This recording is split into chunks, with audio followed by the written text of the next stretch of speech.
Nou vriende, ons is die Here dankbaar dat ons 2023 op hierdie baie hoë noot kan begin deur aan te gaan met hierdie reeksie wat dan handel oor die profesie van Jesaja die profeet aangaande die Jesuskind, soos ons dit vind in Jesaja 9 vers 5. Nou, u sal onthou, ons het die ou jaar afgesluit met hierdie baie besondere profesie wat vir ons sê, want 'n kind is vir ons gebore, 'n seun is aan ons gegee en die heerskappy is op sy skouer en hy word genoem wonderbaar, raadsman, sterke God, ewige Vader en vredevors. Nou, u wat saam met ons hierdie reeksie volg sou onthou, ons het al reeds bietjie met u gepraat oor die gedagte dat Christus is wonderbaar in sy persoon, hy is wonderbaar in sy aardse lewe, hy is wonderbaar in sy sterwe en opstanding, en dan ook hoe hierdie gedagte van Christus se heerlikheid en hoe wonderbaar hy in sy wese is, ons lewens moet verander. Terwyl ons in die spieël van die woord kyk, sê die Bybel, word ons van gedaante verander na dieselfde heerlikheid,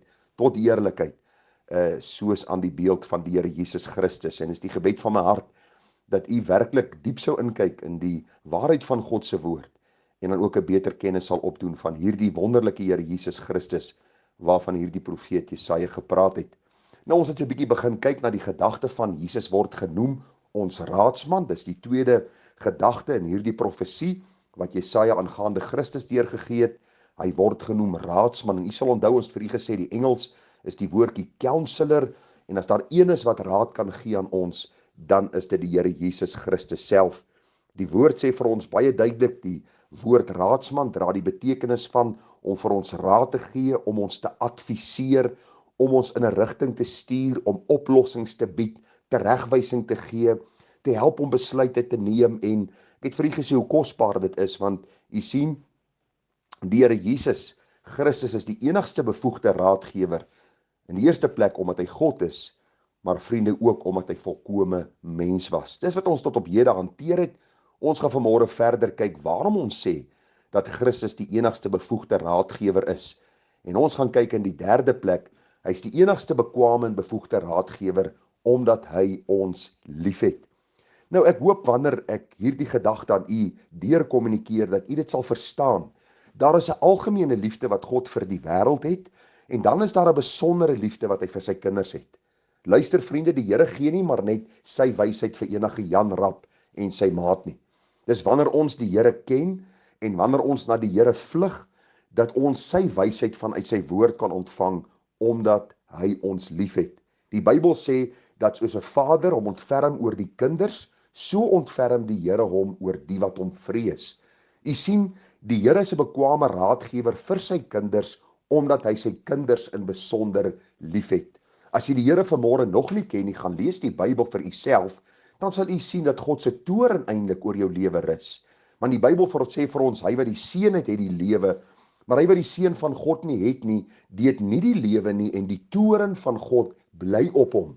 Daarom is die aanbeveling hier aan die begin van die jaar, ja, die ernstige oproep, as u Christus nog nie ken nie, dat u werklik na hom sal roep, en hom sal vind, as u verlosser en u saligmaker. Maar as u die Here ken vanmôre, en as u weet, hy ken u, en dat daar 'n lewe is wat smag na meer van hom en meer van die waarheid uit sy woord, dan wil ek jou aanbeveel om, wat ook al jou probleem vanmôre is, na hom te vlug, want hy is die enigste bekwame raadgewer, omdat hy ons liefhet. Hoor hoe pragtig sê Romeine 8 vers 38 dit. Paulus sê, want ek is verseker, dat geen dood of lewe, of engele of owerhede, of magte of teenwoordige, of toekomende dinge, of hoogte of diepte, of enige ander skepsel ons sal kan skei van die liefde van God, wat daar in Christus Jesus ons Here is nie.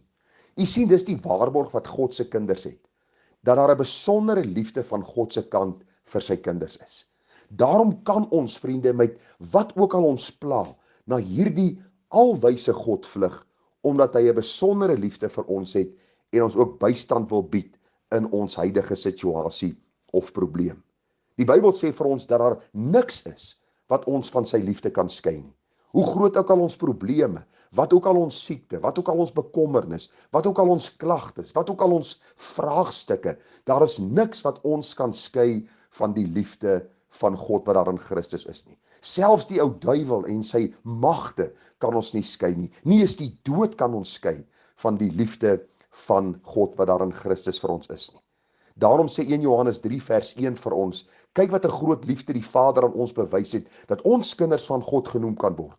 Om hierdie rede ken die wêreld ons nie, omdat dit hom nie geken het nie. U sien, Christus is die enigste bekwame raadgewer, omdat hy ons liefhet. En ek wil jou vra dat jy liefde sal verstaan as in die eerste plek die gedagte dat God ons liefgehad het deur sy seun in ons plek te stuur om vir ons sonde te sterwe.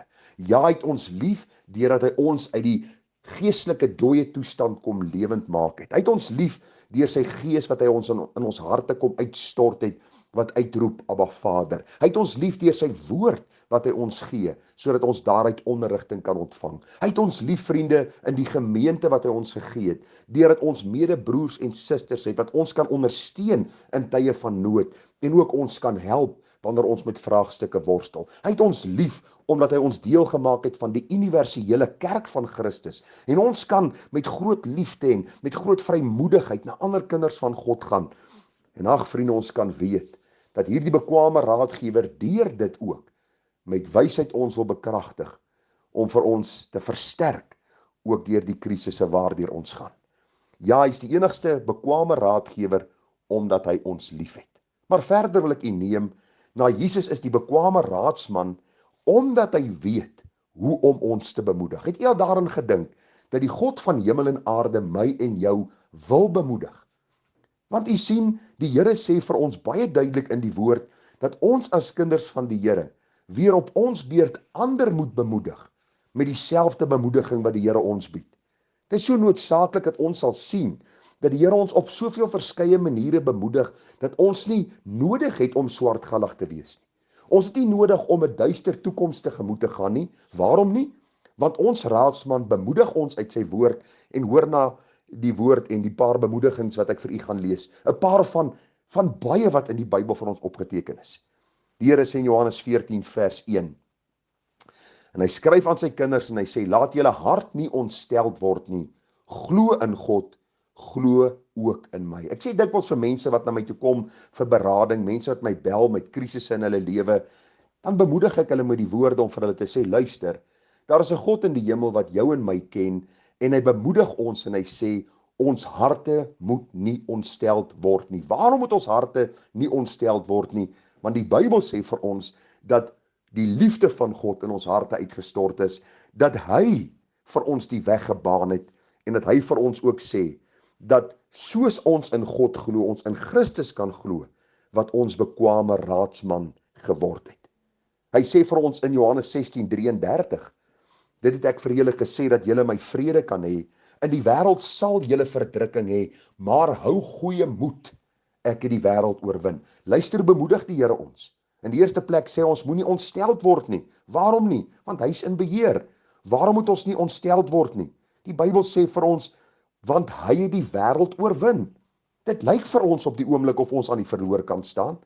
As ons om ons kyk, dan lyk dit of alles uitmekaar uitval, terwyl ons eintlik deur die bril van die Bybel moet sien dat alles in plek val, sodat die Here einde kan bring aan hierdie wêreldse bestel en sy ewige koninkryk kan kom vestig. Hoe word ons bemoedig? Vriende, deur die feit dat die Here die wêreld oorwin het. Hoe het die Here die wêreld oorwin? Die dag toe hy aan die kruis uitgeroep het, dit is volbring, is die oorwinning alreeds behaal.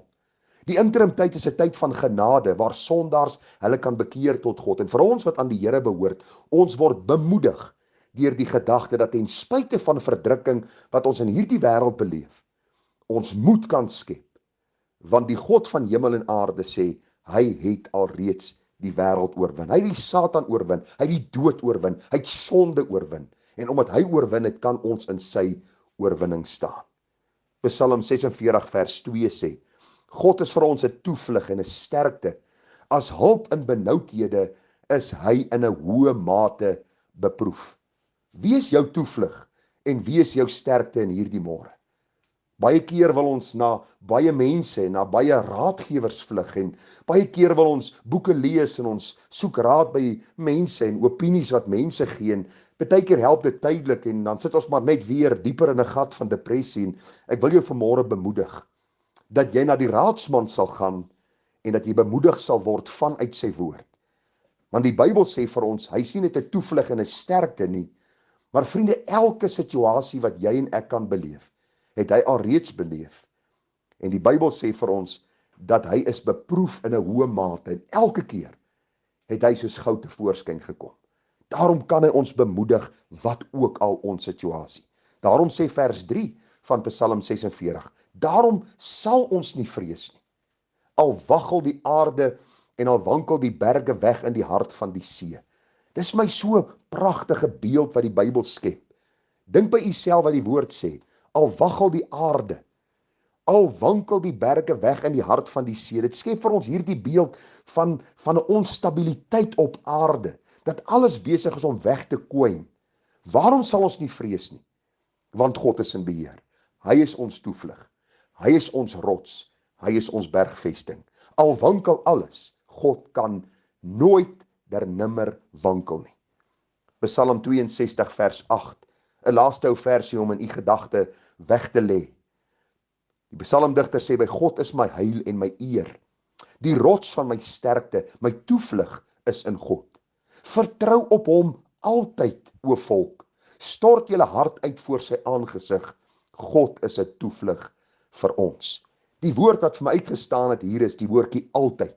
Vertrou op hom altyd. Met ander woorde, in die goeie en in die slegte tye. Wanneer dit maklik gaan of wanneer dit moeilik gaan. Wanneer die uitdagings groot is of wanneer die uitdagings klein is. As die probleme baie is of min is. Ongeag vriende, vertrou op hom altyd. Want hy is ons toevlug. En dan stort julle hart uit voor sy aangesig. Jy hoef niks vir die Here weg te steek nie. Hy ken jou beter as wat jy jouself ken. En daarom is hy 'n bekwame raadsman, omdat hy weet hoe om ons te bemoedig. Mag die Here u seën met hierdie baie kort gedagtetjie, en môre gaan ons bietjie aangaan oor die gedagte van raadsman, en dan sal ons oorgaan, vriende, na die volgende gedagte. En dis die gebed van my hart dat die Here vir ons ryklik sal seën. Ons sal bemoedig ook in die begin van die nuwe jaar, dat ons sal vashou aan hierdie Here waarvan Jesaja die profeet gepraat het, wat gebore is in die stal in Bethlehem, wat geleef het, wat gesterf het, wat opgestaan het, wat sê, hy gaan kom om ons weer te kom haal. Baie groete, baie seën, en 'n mooi dag vir u verder. Tada.